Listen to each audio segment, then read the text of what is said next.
No ar, Momento Espírita. A vida na sua dimensão maior. Muito bom dia, ouvinte. Este programa é produzido aos domingos, neste horário, nos estúdios da Web Rádio Meimei, na Avenida Doutor Labieno da Costa Machado, Garça, São Paulo. Momento Espírita está sendo retransmitido ao mesmo tempo pela Web Rádio Nova Alternativa e pela Nova Alternativa FM, emissoras de Garça. Hoje é domingo, 11 de abril de 2025, Dia das Mães.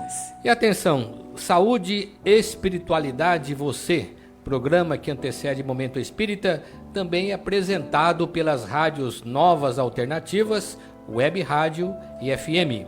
Vamos aos temas de hoje. Do mundo espiritual, uma mãe intervém para ajudar a filha. Existem espíritos que não trazem para esta vida nenhuma aptidão? O racismo não seria um indício que ainda estamos muito atrasados? Como fica a situação espiritual de um doente mental que mata uma criança? Há espíritos que não deploram, mas festejam certas desencarnações? Por que os espíritas não celebram a paixão e morte de Jesus? Você participa de Momento Espírita enviando perguntas ou comentários pelo WhatsApp 14 981 05 15 35. Repetindo para você, 14 981 05 15 35. Mande sua mensagem agora mesmo. Livro que vamos sortear ao final desta edição entre os ouvintes que se comunicarem conosco dizendo que estão ouvindo Momento Espírita. Quem é Minha Mãe? Romance mediúnico de Dize Aquibá pela mediunidade de Pedro Santiago, da editora M. Nosso contato é o 14 981 05 15 35. Repetimos, 14 981 05 15 35. Mande já o seu recado. E a equipe que está atuando nesta edição: sonoplastia, Gustavo Souza, supervisão, Paulino de Oliveira e Augusto Tavares. Apresentadores, Sônia Marra e Marco Antônio Cavalcante.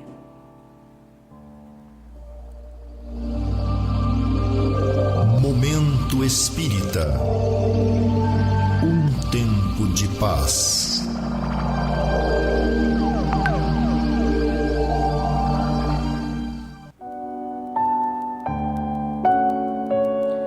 Prezado ouvinte, André Luiz, no livro No Mundo Maior, relata o caso de uma mãe desencarnada que procurou a proteção do instrutor espiritual Calderaro para socorrer sua filha Cecília, prestes a fazer um aborto.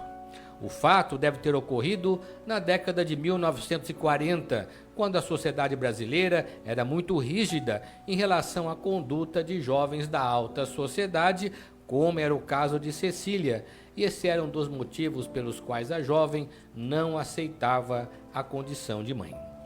Cecília perdera a mãe 8 anos atrás, quando tinha apenas 17 anos. Agora grávida e revoltada, procurou ajuda de médicos para fazer o aborto, mas em nenhum encontrou apoio. Depois passou a usar drogas que poderiam aniquilar o embrião que jazia em seu ventre e, por fim, encontrou uma enfermeira que se propôs a fazer o aborto. A essa altura, o espírito prestes a reencarnar era alguém que no passado estivera ligado a Cecília e tinha sérios problemas a resolver com ela. Por isso, diante do quadro de terror, mostrava-se revoltada e infeliz. Após reiterados e comoventes apelos pela filha, que, segundo a mãe, corria risco de morte face aos efeitos danosos das drogas, Calderaro e seus companheiros encontraram um meio de promover o encontro espiritual entre mãe e filha, quando a mãe, então, lhe dirigiu comovente apelo. Cecília, porém, rechaçou a tentativa de convencê-la, atribuindo a culpa à própria mãe, que não soube educá-la e sempre lhe proporcionou uma vida fácil e ociosa, onde ela aprendeu a ser inteiramente livre. Mesmo assim, a mãe, agora em outro nível de compreensão das leis da vida, tentou apelar para o bom senso da filha naquelas circunstâncias, mas já era tarde, pois todo o organismo de Cecília já estava comprometido e a morte era iminente. O relato comovente de André Luiz mostra-nos o quanto é importante o papel da mãe na vida de seus filhos. No caso em questão, mesmo tendo falhado na educação de Cecília, ao tomar consciência de sua missão no plano espiritual, ela tenta retornar para ajudá-la e, de alguma forma, compensar os efeitos dos equívocos praticados em vida. Trata-se, evidentemente, de uma tentativa que não deu certo, mas, na maioria das vezes, as intervenções das mães desencarnadas em favor dos filhos acabam por ajudá-los, até mesmo a evitar desastres iminentes. O papel das mães não cessa com sua partida deste mundo. Ele continua de outra forma do outro lado da vida, no cumprimento de sua divina missão. Momento Espírita. O rádio é do ouvinte. A primeira pergunta de um ouvinte que não revelou o nome diz o seguinte: Nos livros e palestras espíritas, a gente vê falar que todos nós trazemos aptidões de encarnações passadas, que vão indicar o caminho que vamos fazer nesta vida, como nossa profissão, por exemplo. Mas como podemos explicar que existem pessoas que parecem não ter aptidão nenhuma e que acabam desperdiçando a vida sem nunca fazer nada?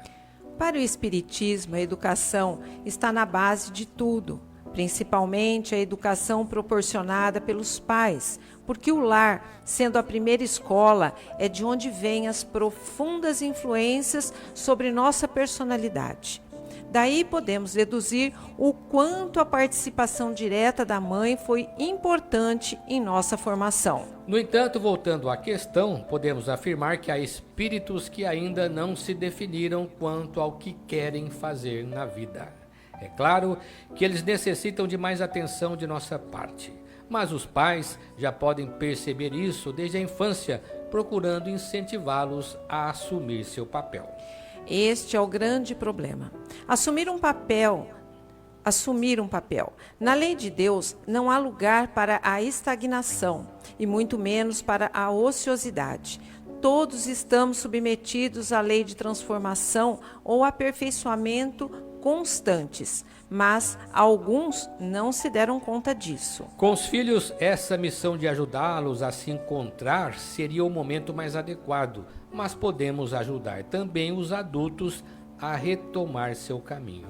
Para isso, vamos utilizar das ferramentas que o Espiritismo nos proporciona, os conceitos de imortalidade, de reencarnação e de evolução espiritual. As pessoas que adentram o Espiritismo aprendem que cada um de nós traz suas próprias aptidões, que são os talentos que vamos empregar na vida em benefício de nós próprios. São esses talentos que, na verdade, nos dão a sensação de felicidade, porque se constituem na forma pela qual um vai dar a sua contribuição à vida, agindo numa determinada área de atuação. Precisamos despertar nessas pessoas o sentimento de seu real valor, estimulando-as a caminhar de acordo com seus passos na direção que o coração indica. Na doutrina espírita, elas encontrarão meios de atingir esse nível de compreensão e, de alguma forma, estimular suas potencialidades para demonstrar para si mesmas o quanto são capazes. Próxima questão. Lembrando o 13 de maio, dia da abolição da escravatura no Brasil, buscamos em nossos arquivos a seguinte questão: por que acontecem tantos atos de racismo hoje em dia? Não dizem que a humanidade está melhorando? Os atos racistas sempre aconteceram e no passado, com toda certeza, bem mais que hoje. Acontece que no passado, e quanto mais distante pior, não se dava importância a isso, porque para a maioria das pessoas esses atos preconceituosos pareciam normais. A diferença é que hoje, dentro de uma mentalidade que aos poucos se renova, esses fatos constituem crime passível das leis, das penas da lei. Os espíritos disseram a Kardec, na questão 796 de O Livro dos Espíritos, que numa sociedade depravada as leis devem ser mais severas, ou seja, quando o problema cresce, há necessidade de intervenção efetiva da lei. As leis que combatem o racismo são recentes em nosso país e, assim mesmo, as primeiras leis, como a de Afonso Arinos na década de 1950, não foram levadas a sério, não foram implementadas e nem tiveram a divulgação que mereciam. Até no ano subsequente ao da Lei Áurea, ainda tínhamos escravidão negra em nosso país, pois não foi de um dia para outro que ela desapareceu. Portanto, não é de se admirar que a sociedade brasileira tenha tanta dificuldade de assimilar mudanças e de se ajustar a uma nova ordem social em que todas as pessoas, sem exceção, devam ser tratadas como iguais. Agora, pelo menos, estamos começando a pôr uma lei para funcionar, mesmo assim com muita dificuldade. De que forma a sociedade vai se ajustar às novas leis? Cobrando, exigindo obediência, punindo quando for o caso. E isso não acontece para todo mundo ao mesmo tempo. Então aparecem aqui e ali casos de racismo ou injúria racial que aos poucos vão tomando mais espaço na mídia, despertando a população para o problema até que o ideal da igualdade se consolide na alma do povo. Além do mais, quando entramos numa fase como esta, em que a aplicação da lei dá seus primeiros passos, acabamos por incomodar mais ainda os verdadeiros racistas que continuam querendo se impor. Esse fenômeno, que deve provocar a mudança da mentalidade, é, portanto, demorado, pois a sociedade não muda de um momento para outro. Isso deve levar as autoridades a agir com mais presteza e mais rigor, a fim de assegurar a formação de uma nova mentalidade social. O Espiritismo compreende muito bem esse mecanismo de transformação, pois lida com o espírito e sabe que, de uma maneira geral, o espírito se mostra resistente a mudanças por muito tempo e por muitas encarnações. Consideremos a missão de Jesus, que foi a de nos revelar uma nova ordem social a partir da prática do bem e da vivência da fraternidade. Há 2000 anos ele trouxe essa boa nova e até hoje, até porque ninguém é obrigado a amar, estamos tentando compreender como o amor fraterno funciona em nós. A humanidade, de fato, está melhorando, mas você só vai perceber de forma clara essa melhora se considerar as transformações que ocorrem durante séculos e não durante alguns anos apenas. Quanto a atos de racismo que ainda persistem apesar das leis, acreditamos que tão cedo não desaparecerão de nosso meio, visto que a população afrodescendente, infelizmente, ainda não está totalmente integrada na sociedade brasileira.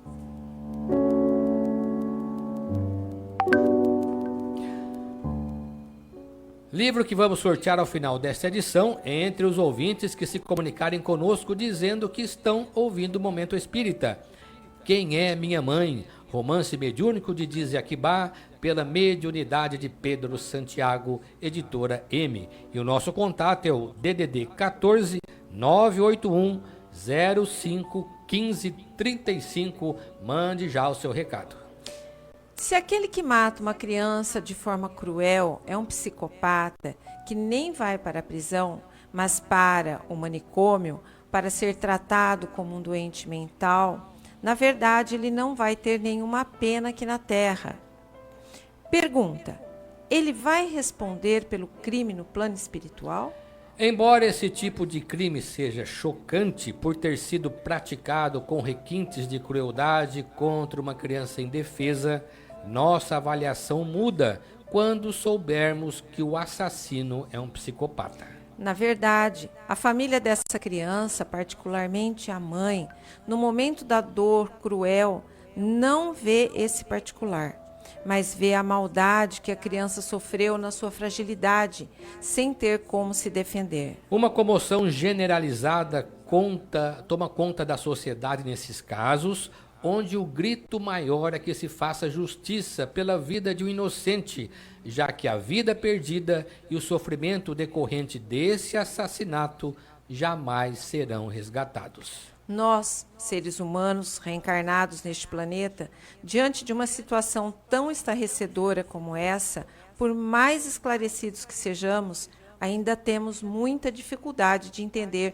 os meandros de um crime tão bárbaro diante da lei de Deus. Muitos que têm uma formação religiosa deficiente, por terem uma compreensão mais ampla sobre as leis da vida, questionarão: por que Deus permite uma barbaridade dessa? Pergunta natural para quem não tem a noção da reencarnação. Mas, segundo a lei divina, que dá a cada um o que lhe é de direito, sabemos pela doutrina espírita que a injustiça diante do mundo nem sempre é injustiça perante Deus. Pois, se Deus é perfeito e misericordioso, no cômputo geral de sua lei, tudo está plenamente correto. Deus não pode errar. O erro é sempre nosso. Dificilmente alcançaremos essa percepção das implicações de um crime aqui na Terra, principalmente dos crimes com requintes de crueldade. Mas quando estivermos no plano espiritual, quando passarmos a ver as coisas de um ângulo muito mais amplo, envolvendo o passado reencarnatório da criança e de seu violento algoz, vamos, enfim, compreender. Fica claro, portanto, que nada aconteceu por mero acaso. Tudo tem razão de ser. Isso tanto para a criança que foi vítima, como para o criminoso que tirou sua vida. Esse encontro não foi casual na lei divina, embora possa ter sido do ponto de vista humano. E esse homem, cuja mente estava marcada por um instinto assassino, não estava lá por acaso. É claro que o agressor não será um psicopata por acaso, que sua periculosidade vinha em decorrência de seus impulsos de violência desde outras vidas e que ele ainda tem muito a aprender perante a lei divina. O transtorno psíquico deve ter nascido em decorrência de suas más tendências, e é por isso mesmo que o ato cometido não passará em branco diante da lei maior. Não sabemos como, mas com certeza ele responderá por isso. Ao longo do processo evolutivo, de encarnação em encarnação, as coisas vão se colocando no lugar e aquele que mata, ainda mais uma criança, com toda certeza, vai responder pelo sofrimento da criança e de seus pais. O fato é que temos muito a aprender para sermos capazes de compreender a lei divina e de pôr em prática a assertiva de Jesus quando nos mandou amar até mesmo os inimigos. Ainda estamos longe disso. Existem muitas coisas a que às vezes não damos o devido valor. A vida, por exemplo. A vida é uma bênção divina. Através dela, podemos ser felizes e proporcionar a felicidade aos outros. Por isso, é preciso defender a vida, a nossa vida e a do próximo. Pena de morte, aborto, suicídio e eutanásia são formas de violência contra a vida com as quais não podemos concordar. Lutemos em defesa da vida. Pena de morte. Um crime não justifica outro crime. Diga não. Suicídio. Um gesto infeliz. Dê uma chance a você mesmo. Existe sempre alguém para ajudá-lo. Aborto. Um ato de covardia. A vítima não pode defender-se. Eutanásia. Uma ação criminosa. Com confiança em Deus e o firme desejo de obedecer suas leis, a vida terá outro sentido. Mensagem em defesa da vida. Apoio. Federação Espírita Brasileira. O Clube do Livro Espírita de Garça é um serviço do Centro Espírita Caminho de Damasco.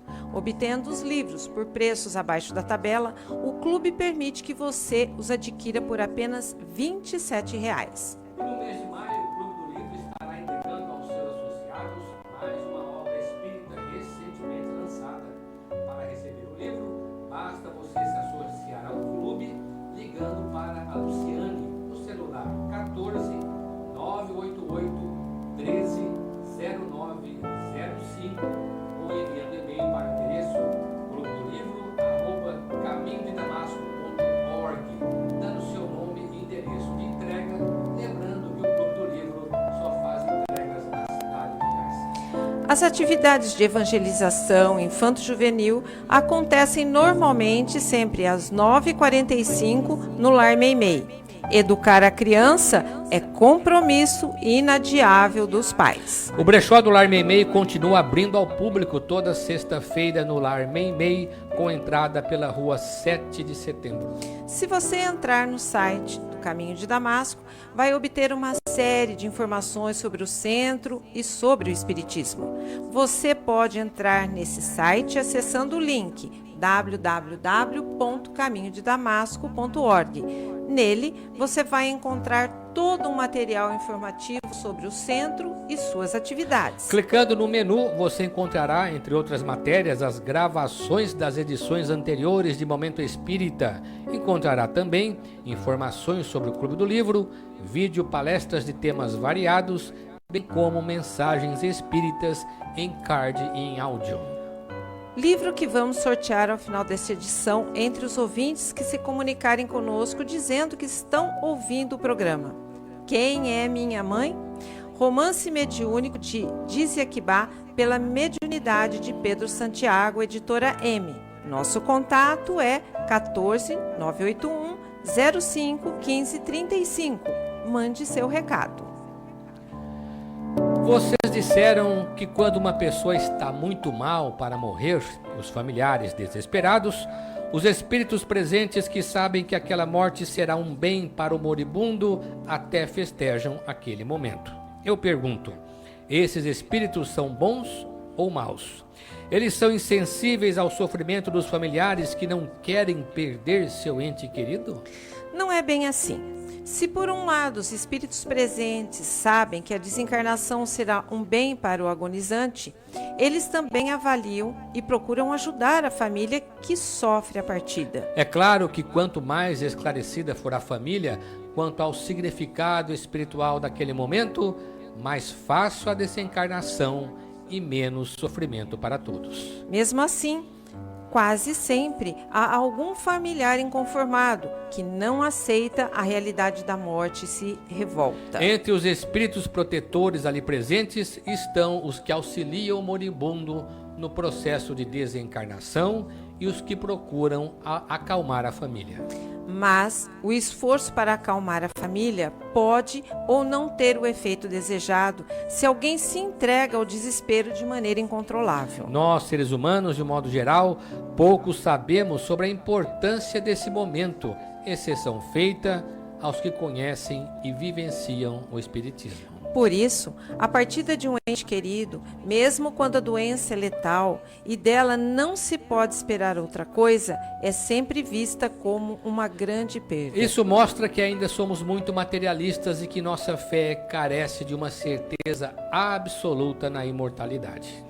No livro Obreiros da Vida Eterna, vemos o caso de Dimas, cuja desencarnação foi cercada de lamentações por parte da família. Enquanto isso, na mesma obra, a desencarnação de Fábio foi tranquila, serena e segura, porque os familiares haviam sido instruídos e aceitaram com resignação a sua passagem. É claro que a reação negativa e muitas vezes tumultuada da família em relação à morte do ente querido dificulta o processo de desencarnação, inclusive para os espíritos socorristas. E vamos à última questão de hoje. Veio de um ouvinte que disse o seguinte: nesses dias da Semana Santa, acho deprimentes as encenações da paixão e morte de Jesus, sempre apresentadas com muito realismo por grupos de teatro e cinema, quase sempre atraindo e comovendo o público. Eu pergunto, que mãe ou que pai humanos suportaria ver retratado todos os anos o martírio de seus filhos? Veja a que ponto chega a fé, quando não está aliada à razão.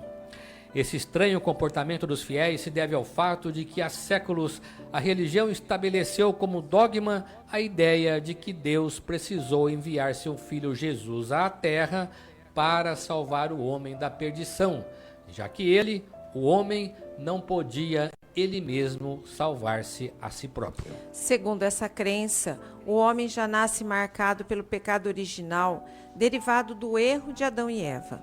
E disso decorreu essa submissão de Jesus ao extremo sacrifício, respondendo assim pelos pecados da humanidade. Por isso, Jesus é chamado de Redentor ou Salvador. Mas para que essa concepção pudesse se consolidar na consciência dos fiéis, era preciso repetir indefinidamente a trajetória da cruz para que eles não se esquecessem que Jesus sofreu por nós e que por isso deveríamos cultivar em nossa consciência um profundo sentimento de culpa. É claro que a concepção espírita a respeito de Jesus nada tem a ver com pecado ou redenção da humanidade. Para a doutrina, Jesus é um espírito puro que encarnou na Terra para trazer a maior lição moral que a humanidade já conheceu, a do amor ao próximo, que redunda na vivência e na prática do bem. Jesus não sofreu para nos redimir dos pecados, mas para nos ensinar a viver.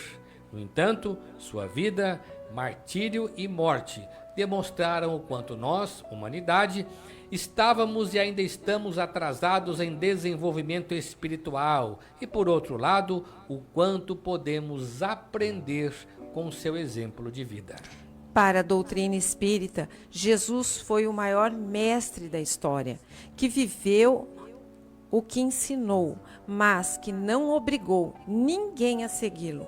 Apenas recomendou que nos amássemos uns aos outros para alcançarmos a felicidade. Por isso devemos reverenciar Jesus vivo, rememorar seus ensinamentos, seguir seu exemplo e tomá-lo como modelo e guia para a nossa vida. Seu martírio e morte apenas demonstram o nosso atraso moral, que em todo momento da história perseguiu e sacrificou aqueles que ousaram defender o bem e a verdade. Momento Espírita. Mensagem para a nova era. Conhecendo a doutrina espírita. A mãe dos filhos de Zebedeu. Um episódio do Evangelho, segundo Mateus, diz respeito à mãe dos filhos de Zebedeu, os jovens João e Tiago, que pertenciam aos 12 que Jesus nomeou como apóstolos. Muito interessante o fato de o Evangelho não revelar o nome dessa mãe, mas referir-se a ela apenas como mãe dos filhos de Zebedeu, para percebermos o quanto a mulher daquela época era desconsiderada. O pai, ao contrário, sempre conhecido pelo nome, era o chefe e provedor da família, e a mãe estava ali para servir, porém com atos e passos limitados. Ela não podia sair sozinha de casa e tampouco conversar com um estranho se não estivesse acompanhada do marido ou de um filho.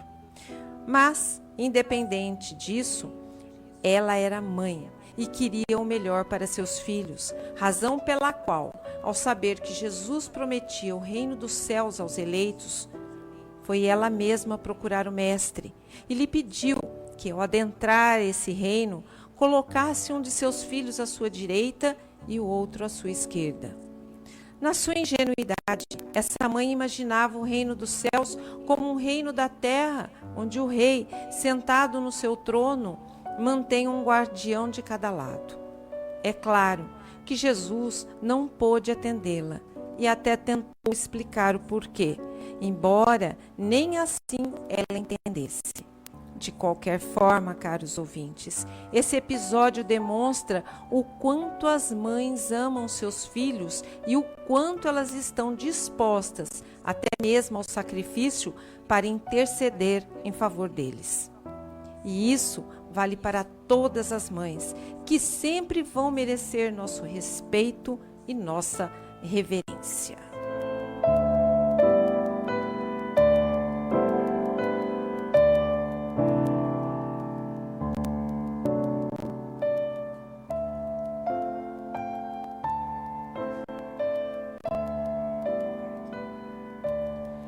Vamos então ao sorteio do livro que anunciamos desde o início desta edição. Quem é Minha Mãe? Romance mediúnico de Dize Aquibá pela mediunidade de Pedro Santiago, editora M. Queremos cumprimentar nosso ouvinte Maria Elizabeth Silveira de Carvalho, a Beth Carvalho, que hoje foi sorteada com esse livro, Quem é Minha Mãe? Você, Beth, pode pegar seu exemplar na Lojas Leves, na rua Minas Gerais 148, a partir de segunda-feira, no horário comercial. Agradecemos a todos que nos acompanharam nesta edição e prometemos voltar no próximo domingo às 11h20. Continuem ouvindo e participando. Se você estiver sintonizado na Rádio Meimei, vai assistir na sequência o programa Perspectiva, temas atuais sob a ótica espírita. E ao final desta edição, o Momento Espírita deseja a você e a todos saúde e paz. E para encerrar, vamos ouvir uma mensagem espiritual na voz de Chico Xavier. Mãezinha. Quando o Pai Celestial precisou colocar na terra as primeiras criancinhas, chegou à conclusão de que devia chamar alguém que soubesse perdoar infinitamente. De alguém que não enxergasse o mal. Que quisesse ajudar sem exigir pagamento. Que se dispusesse a guardar os meninos, com paciência e ternura, junto do coração. Que tivesse bastante serenidade para repetir incessantemente as pequeninas lições de cada dia. Que pudesse velar, noites e noites, sem reclamação. Que cantarolasse baixinho, para adormecer os bebês que ainda não podem conversar. Que permanecesse em casa, por amor, amparando os meninos que ainda não podem sair à rua. Que contasse muitas histórias sobre a vida e sobre o mundo. Que abraçasse e beijasse as crianças doentes. Que lhes ensinasse a dar os primeiros passos, garantindo o corpo de pé. Que os conduzisse à escola, a fim de que aprendessem a ler. Dizem que nosso Pai do Céu permaneceu muito tempo examinando, e em seguida, chamou a mulher, deu-lhe o título de mãezinha e confiou-lhe as crianças. Por esse motivo, nossa mãezinha é a representante do divino amor no mundo, ensinando-nos a ciência do perdão e do carinho, em todos os instantes de nossa jornada na Terra. Se pudermos imitá-la, nos exemplos de bondade e sacrifício que constantemente nos oferece, por certo seremos na vida preciosos auxiliares de Deus. Mensagem de Francisco Cândido Xavier, pelo Espírito Meimei, retirado do livro Pai Nosso.